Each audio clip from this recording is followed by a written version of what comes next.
Сәлем, дуслар! Хәзер мен сезгә бер табышмак әйтәм. Җәен сырыкышын ак аңа шулай яхшырак. Әйе, без бүген куяннар белән танышырбыз.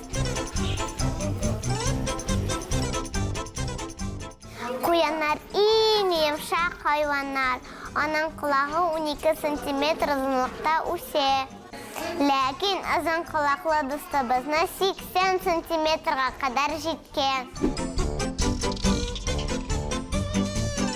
Хәзерге көндә куяннарның 83 төры бар. Алар бөтен дөнья булып торган, бигрәк тә Төньяк Америкада күп. Куян кишер генә түгел, әкәбестә дә ярата. Һәм төрле үсемлекләр һәм ярмалар белән туклана. Дөньядагы иң биек сикергән куян 5 метр сикергән. Менә нинди матур ул безнең. Син шундый йомшак. Кылыкларың озын түгел бит синең. Ничә сантиметр икән? Курыкма, мин сине рәнҗетмим. Алар яклаганда гырлый. Әлибә үтә, куян йокыга китә. Син гырлыйсыңмы әле?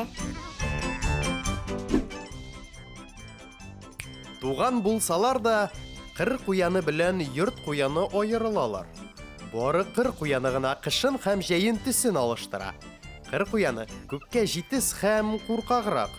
Аны бер ничек тә кулга ияләштереп булмый. Йорт куяны бик тиз итеп чокыр казый һәм шунда кереп кача. Хәзер без аларны ашатабыз.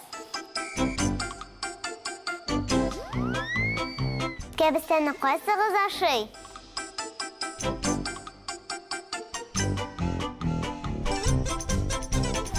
Нәрсә тәмле булдымы? Мен ашап карады.